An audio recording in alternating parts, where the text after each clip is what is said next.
Buenos días, este 23 de agosto les damos una cordial bienvenida a El Consultorio, un programa en línea que se transmite martes y jueves a las 9:30 horas por Prensa Libre TV. Soy Cristian Dávila y hoy vamos a hablar acerca de la rinitis alérgica y su relación con la contaminación ambiental. Y para ello me acompaña el doctor Juan Pablo Maceli González. Gracias, doctor, por estar acá. Bienvenido. Gracias, Cristian, muy amable por la invitación. Gracias a usted por aceptar esta invitación para hablar sobre las alergias, un tema que cada vez afecta más a la población guatemalteca, y así que usted puede dejar sus dudas a través de las redes sociales de Prensa Libre. Lo puede hacer a través de esta transmisión en directo en Facebook, pero también puede hacerlo por Twitter con el hashtag ElConsultorioPL, porque en breves instantes nuestro invitado las responderá. Y antes de que las personas empiecen a dejar sus dudas y consultas de este tema, que sin duda es muy interesante porque las personas se van a dar cuenta cómo la rinitis alérgica cada vez va más en aumento, me gustaría que habláramos de cuestiones básicas para que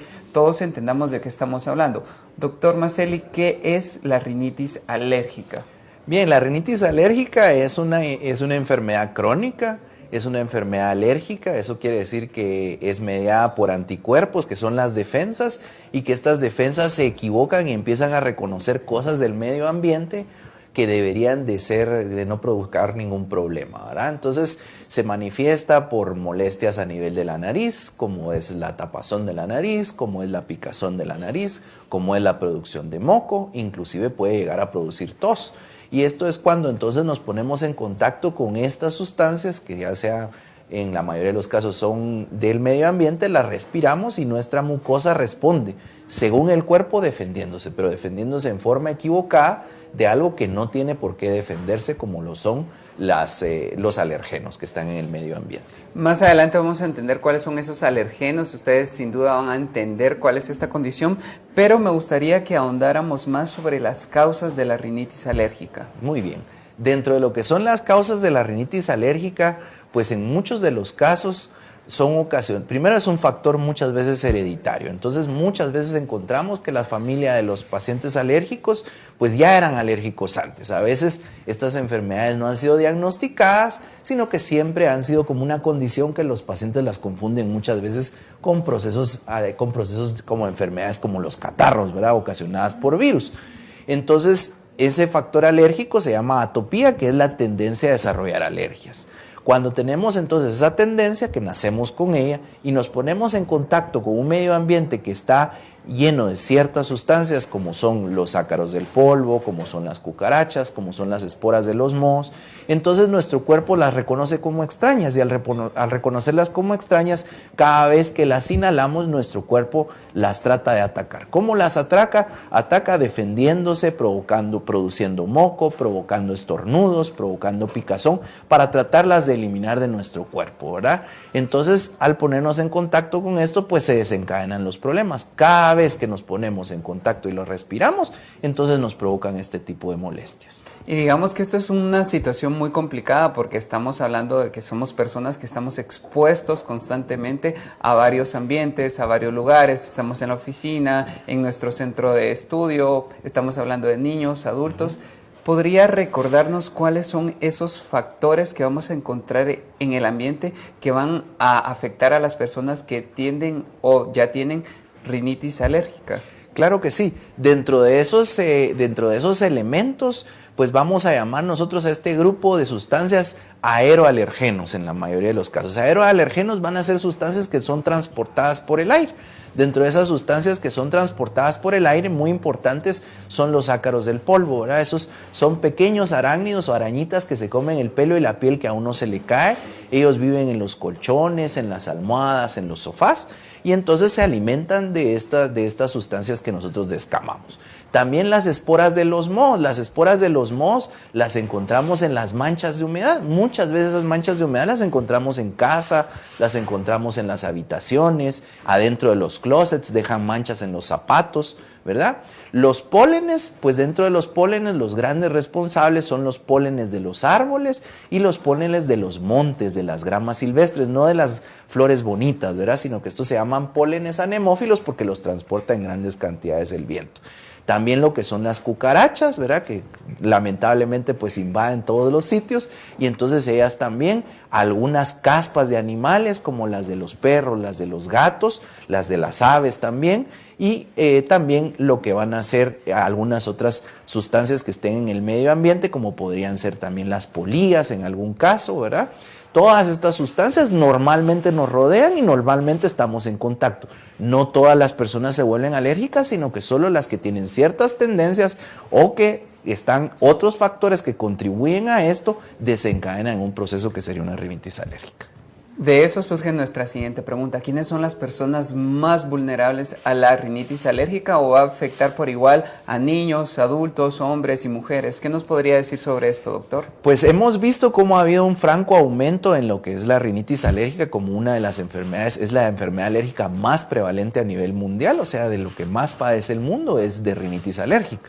Y dentro de esa, pues el grupo más vulnerable es el de los niños. Han habido varios estudios a nivel internacional, como son los estudios ISAAC en sus diferentes fases, en las cuales nos hablan de prevalencias muy altas, que van más o menos entre el 25 al 15% a nivel mundial, y va a haber un poquito de diferencia a nivel de los distintos países, pero va a ser el grupo de los niños el más importante, luego el grupo de los adolescentes y los adultos jóvenes, y posteriormente el de los adultos mayores. En cuanto al sexo masculino y al sexo femenino, pues normalmente en los niños vemos un poquito más de tendencia al desarrollo de rinitis alérgica, y en el caso ya de las adolescentes y de las mujeres hay un poquito más de tendencia a rinitis alérgica y a otras enfermedades alérgicas en el grupo de las mujeres. Y en el caso de los niños, evidentemente esto se relaciona por la manera en la que su sistema inmune aún no está tan fortalecido como el de un adulto, ¿o de qué depende esto, doctor? Pues depende de ese proceso en el cual el sistema inmune se va haciendo conforme uno va creciendo, de tal forma que esa respuesta, que es una respuesta que está tendiendo hacia la alergia porque hay factores externos, como es el estilo de vida, como es la contaminación ambiental, está incidiendo en que este grupo de pacientes tengan un poquito más de enfermedades alérgicas que el grupo que sería de los adultos y de los adolescentes que no crecieron bajo las mismas circunstancias en las cuales están creciendo nuestros niños. Además de ello, que obviamente hay un patrón importante con lo que son los procesos infecciosos virales, como son los catarros, pero dentro de los catarros hay ciertos virus que en particular provocan una tendencia más al desarrollo de las enfermedades alérgicas, como serían los rinovirus o el virus sincitial respiratorio. Gracias, doctor, por darnos este panorama bastante completo sobre la rinitis alérgica. Es el momento de nuestra primera pausa. No se vayan y sigan con nosotros en el consultorio, porque al volver vamos a hablar acerca de los síntomas, vamos a hablar de los tratamientos y también de las medidas de prevención. Les recordamos que pueden dejar sus dudas y consultas a través de las redes sociales de Prensa Libre. Ya volvemos.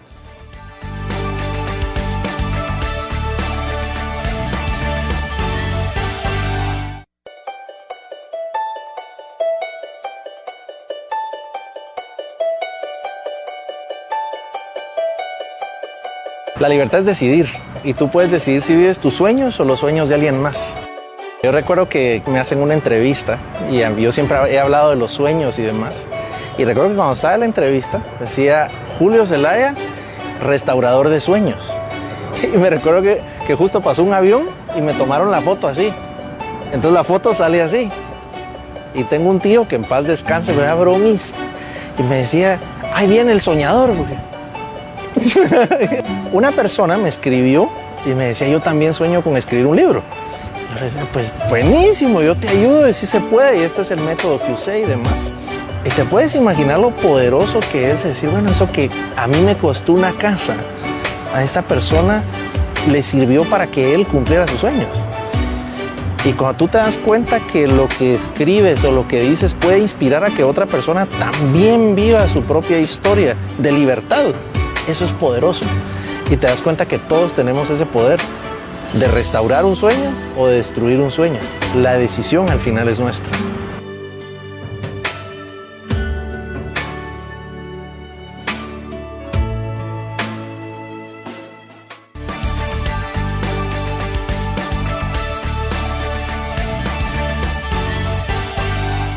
Estamos de vuelta en el consultorio. Hoy estamos hablando acerca de la rinitis alérgica y me acompaña el doctor Juan Pablo Maceli, quien está respondiendo a estas consultas tan interesantes, y usted puede hacerlas a través de las redes sociales de Prensa Libre, en Twitter y también en Facebook, en esta transmisión en directa. Doctor, antes de pasar a responder las dudas de las personas, vamos a terminar de cerrar las preguntas técnicas. Usted anteriormente nos había dicho que las estadísticas de las rinitis alérgicas oscilaban entre el 15 y el 25%. A nivel local, ¿esas estadísticas se tienen conocimiento de cuál sería la cifra? Sí, hay pequeños estudios, no hay un estudio longitudinal lo suficientemente grande, pero hemos realizado pequeños estudios tanto en escolares como en personas a nivel en jóvenes universitarios, y más o menos hemos encontrado que hay una prevalencia que va entre el 23 al 18%, ¿verdad? Y también interesantemente que dentro de este grupo son los alergenos, como el caso del ácaro del polvo, el caso de las cucarachas, los mohos, los epitelios de los animales, también a lo que más son alérgicas las personas a nivel local. Y en este 18 y 23% nuevamente son niños, adolescentes y adultos jóvenes. Exactamente. Nosotros nos hemos enfocado en esos grupos poblacionales. No hemos hecho un estudio de población en adultos mayores. Entonces no le podría hablar de esas cifras a nivel de adultos mayores, pero los estudios son principalmente que hemos realizado en algunas escuelas públicas y en lo que son universidades.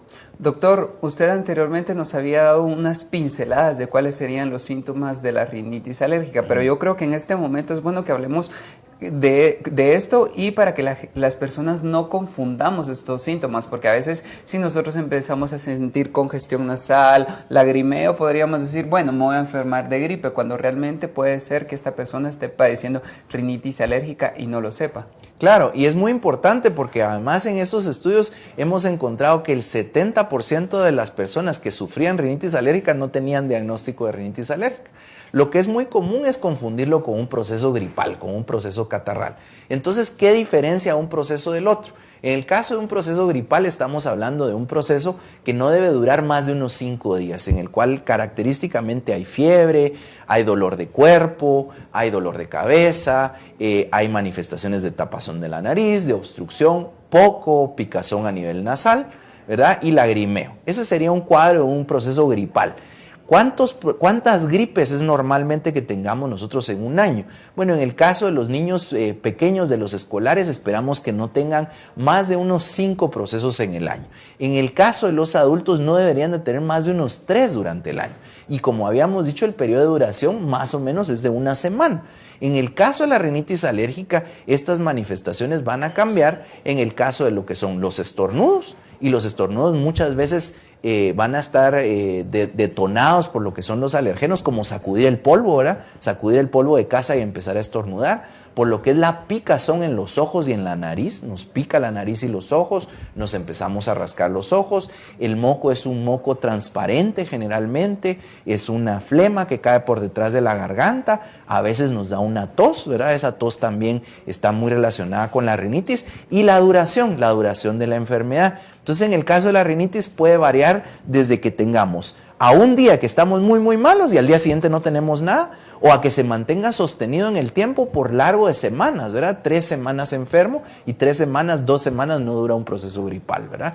Entonces eso nos lo va a ir diferenciando. Doctor Maceli, ¿en qué momento las personas necesitan ir con un especialista para que le diagnostique si efectivamente tiene o no, y cuáles serían esos métodos de diagnóstico, así brevemente? Claro, dentro de lo que es la rinitis, pues yo creo que debe ir cuando afecta la calidad de vida. Y hay varios estudios que hablan acerca de cómo afecta la calidad de vida de la rinitis alérgica. Por ejemplo, nos hablan de que hay un menor desempeño académico de aquellos niños que tienen rinitis alérgica versus los que no tienen. Que las personas a nivel del trabajo también tienen ciertas dificultades en concentrarse, se sienten cansados, muchas veces se pueden sentir malhumorados por esos aspectos de lo que es la rinitis. Entonces, cuando esto está afectando mi calidad de vida, cuando todo el mundo me dice, tienes otra vez catarro, porque eso es lo típico en el paciente, pues son esas molestias las que deben hacernos que vayamos a acudir al especialista para identificar qué es lo que está provocando el problema y tratar primero identificarlo para evitarlo y después pues para poder mejorar nuestra calidad de vida. Dentro de eso pues los diagnósticos que se deben hacer, pues de lo que nosotros hacemos son las pruebas de alergia. Entonces dentro de esas pruebas de alergia son las pruebas de prick test, que son poner ciertas gotas de los extractos alergénicos en los antebrazos y entonces hacer pruebas. También se puede pedir unas pruebas en sangre como es la IgE total, o también se puede hacer la IgE específica. Dentro de la IgE específica y las pruebas de laboratorio siempre se tienen que correlacionar con la clínica del paciente, ¿verdad? No se pueden pedir solo antojadizamente sin hacer una relación con la clínica que tiene el paciente. Gracias, doctor Maceli. En este momento vamos a dejar a un lado este tipo de preguntas y vamos a responder a las personas que están interactuando en las redes sociales. La verdad es que tenemos muchas preguntas, doctor, así que vamos a tratar de ser breves en la respuesta para abarcar la mayor cantidad de personas. Agradecemos la comunicación de Damaris Muñoz de Juárez. Ella pregunta si la rinitis alérgica puede ser provocada por la alimentación o únicamente por los agentes inhalados. En la mayoría de casos es provocada por los agentes inhalados. Es en raras ocasiones cuando la puede provocar también los alérgenos alimenticios. Dentro de esos, pues, hay algunas personas que cuando ingieren ciertos tipos de alimentos, como pueden ser frutas, pueden desencadenar en procesos de estornudos y de rinitis alérgica, pero la mayoría son inhalantes. Gracias, doctor. Ahora vamos a responderle a Paola Ortiz. Ella dice, mi hija tiene 13 años, pero si ella limpia algún lugar con polvo o llega la tarde y cae el sereno, digamos que se pone frío, empieza a estornudar. ¿Por qué sucede esto? ¿Será? Bueno, dentro de lo que es el polvo hay muchos componentes que nosotros desconocemos. Uno de ellos, los ácaros, como hablábamos. Otro de ellos, las partículas de las cucarachas o de los mohos. Cualquiera de todas esas sustancias, inclusive algunas partículas de las polillas, pueden desencadenar el proceso alérgico en la paciente. Entonces hay que ver qué del polvo específicamente es lo que está provocando el problema. Y con respecto a lo del frío, y esa es una cuestión que vemos mucho en los pacientes, se llama hiperreactividad nasal. Y la hiperreactividad nasal es que cuando hay cambios en la temperatura bruscos, en los pacientes que tienen rinitis tienden a tener más problemas a nivel de tapazón, de obstrucción o de secreción de moco. Así que Paola Ortiz, esperamos que su respuesta haya sido de utilidad. En este momento le vamos a responder a Parley Guevara Cruz. Él dice, mi esposa sufre de rinitis alérgica al polvo, el humo y la humedad, pero últimamente le ha afectado más. ¿Por qué esto puede ser progresivo? Sí. La rinitis alérgica va siendo igual que todas las enfermedades alérgicas, son progresivas y entonces nos dan ciertas complicaciones, como sería el caso de una sinusitis crónica, ¿verdad? En el cual por la obstrucción, pues entonces se va depositando ese moco y se infecta. Otras complicaciones serían lo que es la otitis, las infecciones a nivel de los oídos que ocurren muchas veces en los niños pequeños y también tiene una fuerte relación con el desarrollo posterior de asma bronquial. Gracias, doctor. Entonces vamos a hacer una pausa nuevamente. Es el momento de ir a un bloque para que ustedes vean nuestros anuncios y vamos a regresar a seguir respondiendo preguntas y también para hablar sobre los tratamientos y las maneras de prevención para la rinitis alérgica. Les recordamos que pueden dejar sus dudas y consultas a través de las redes sociales de Prensa Libre. Ya volvemos.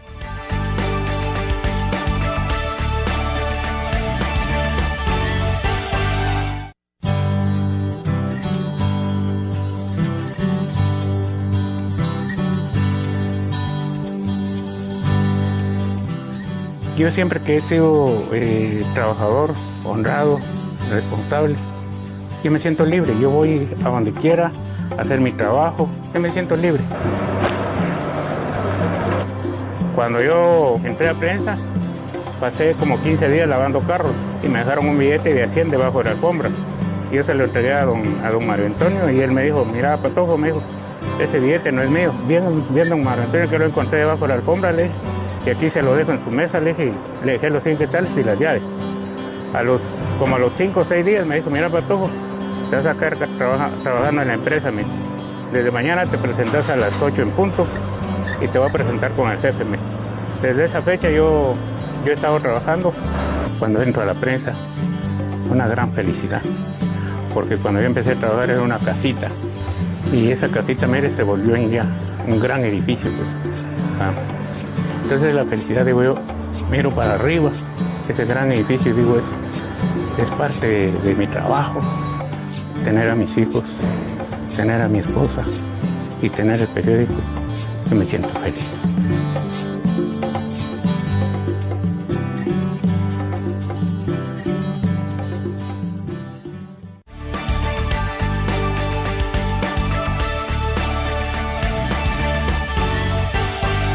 Estamos de vuelta en el consultorio. Hoy estamos hablando acerca de la rinitis alérgica y me acompaña el doctor Juan Pablo Maselli, quien está respondiendo también a todas las dudas que usted nos está dejando acerca de este tema.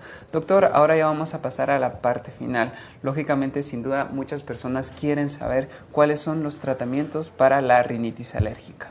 Sí, dentro de los tratamientos, el primer aspecto sería el preventivo, ¿verdad? Y el preventivo se refiere a la limpieza de las habitaciones, particularmente remover el polvo, ¿verdad? Pero con trapos húmedos, con diferentes, con aspiradoras para tratar de remover estas partículas, ¿verdad? También la exposición, remover las manchas de humedad, que es importante. Eso sería en cuanto al aspecto preventivo. En cuanto ya al aspecto de tratamiento en sí, pues entonces hay diferentes medicamentos que se pueden utilizar. Dentro de ellos se pueden utilizar sprays nasales, dentro de ellos los corticosteroides inhalados, que son a nivel nasal, y la primera línea de tratamiento son los antihistamínicos o los antialérgicos.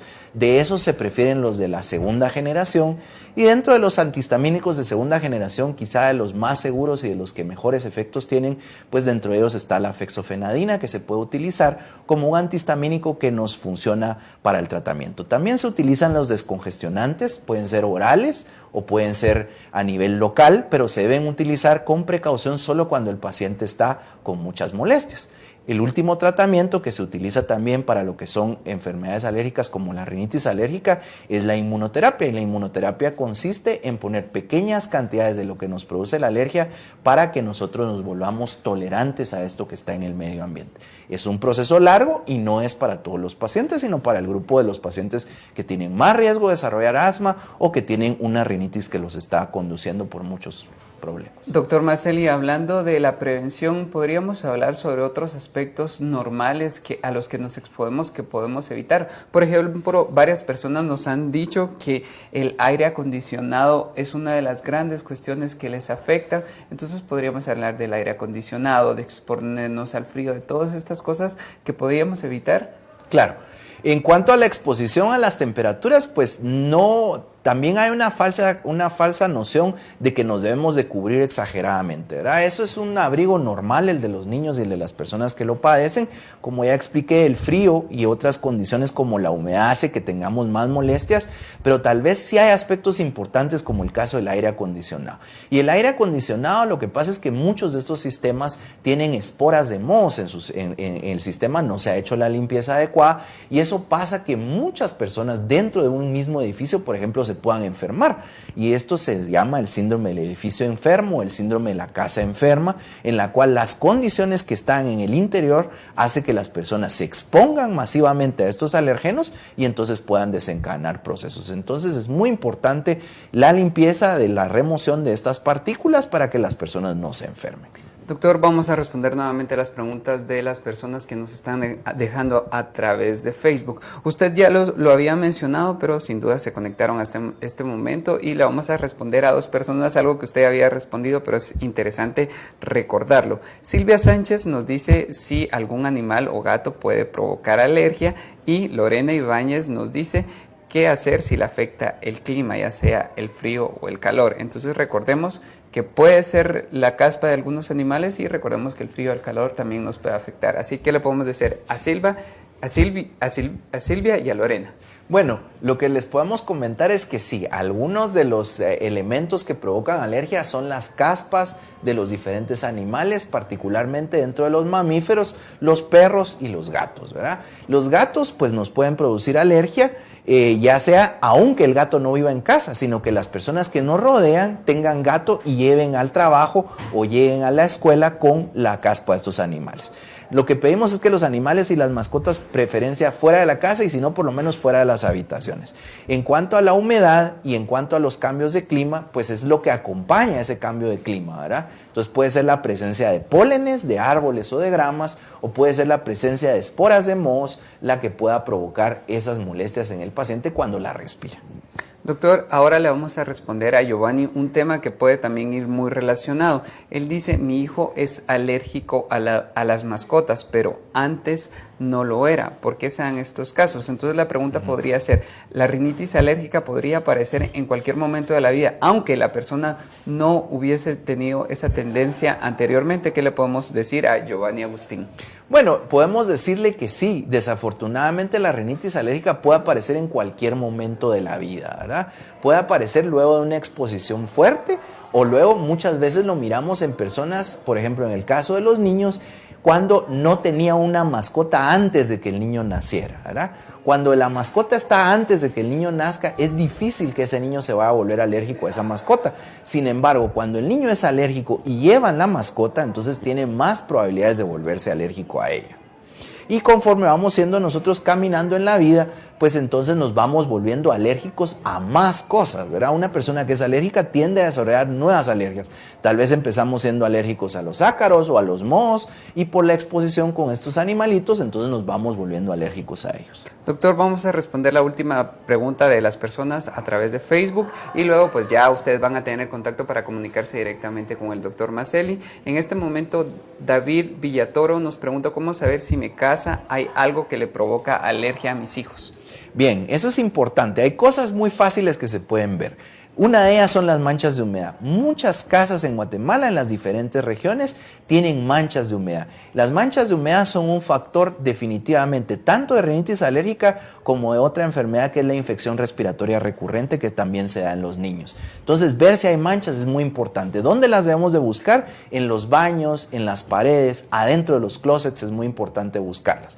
Otros elementos son elementos que puedan guardar polvo adentro de las habitaciones, dentro de esos repisas que puedan guardar polvo, diferentes adornos, diferentes libreras, papeleras donde tenemos papeles que no movemos, que se mantienen ahí constantemente, o muchos juguetes y también peluches en el caso de los niños que puedan almacenar polvo. Todo esto son factores como las alfombras también que pueden generar en los pacientes alergia y que podemos ver rápidamente en casa. Entonces, la idea es la remoción del polvo y la remoción de las manchas de humedad. Doctor, la interacción en las redes sociales ha sido bastante, entonces nos vamos a ir a unas 2 preguntas más. Por ejemplo, Carlos Yol pregunta si puede tomar vitamina C para fortalecer sus pulmones y así disminuir los síntomas, o esto no le ayudaría mucho. En el caso de la vitamina C no tiene un gran papel en la rinitis alérgica. Sí tienen las infecciones virales por los catarros. En el caso de la rinitis tal vez es más recomendable el uso de vitamina D como un fortalecedor un poquito del sistema inmune y más que ello pues la evitación de los alergenos. Pero la vitamina C no tiene tanta importancia en la prevención de la rinitis alérgica. Doctor, también nos están preguntando en qué consiste la inmunoterapia, un tema del que usted había hablado, y también José Dubón nos hace la siguiente consulta relacionado nuevamente con la inmunoterapia. Él dice, buenos días, tengo una nena de 3 años, ha sufrido de rinitis y sinusitis en los últimos 3 meses. ¿Piensa que sería una buena opción la inmunoterapia? Entonces recordemos qué es la inmunoterapia y sí, en qué casos específicamente se puede utilizar, porque acá nos preguntan si es bueno para una niña de 3 años. Claro.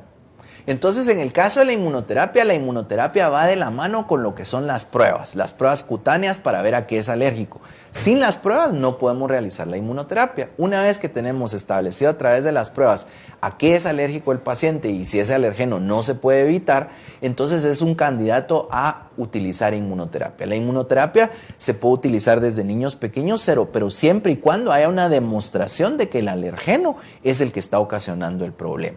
Y es la administración de pequeñas cantidades de lo que nos produce la alergia. Esta se puede dar a través de inyecciones o se puede dar a través de la vía sublingual, ¿verdad? Para que entonces el paciente la pueda recibir y su sistema inmune vaya generando esa tolerancia.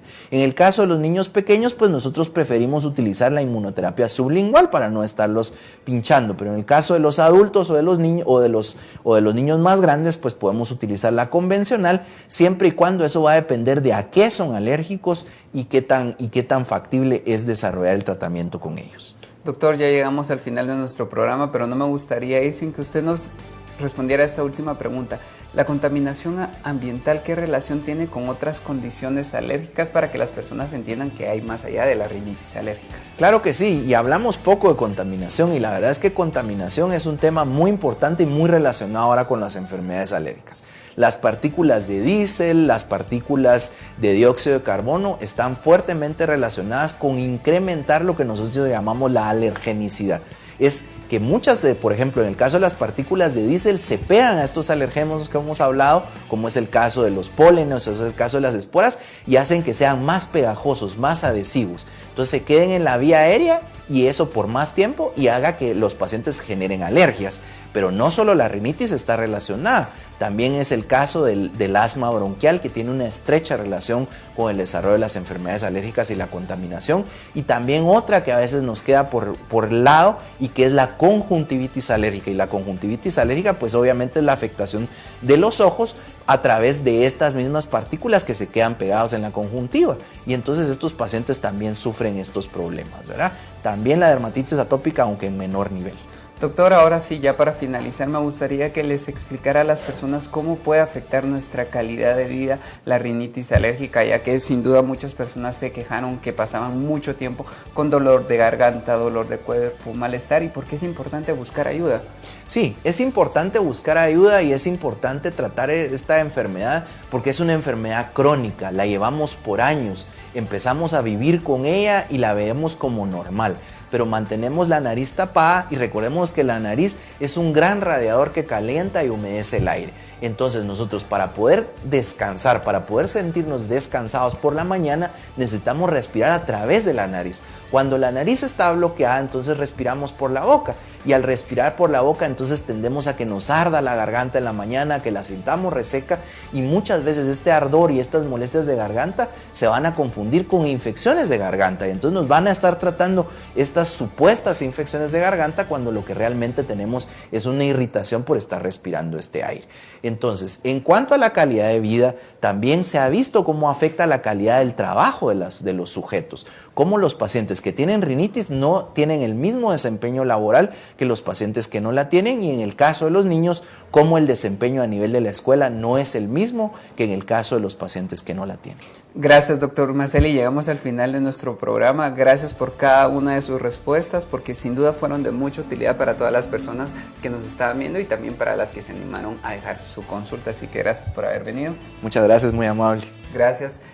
Sabemos que muchas personas se quedaron pendientes de muchas respuestas que hicieron, pero no se preocupen, ustedes pueden contactar a nuestro invitado en las formas de contacto que van a aparecer en su pantalla en este momento. Ahí se pueden comunicar directamente con el doctor Juan Pablo Maselli, y les recordamos que pueden leer el resumen de este consultorio en la edición impresa de Prensa Libre mañana. Este programa se transmite martes y jueves a las 9:30 horas por Prensa Libre TV. Hasta la próxima.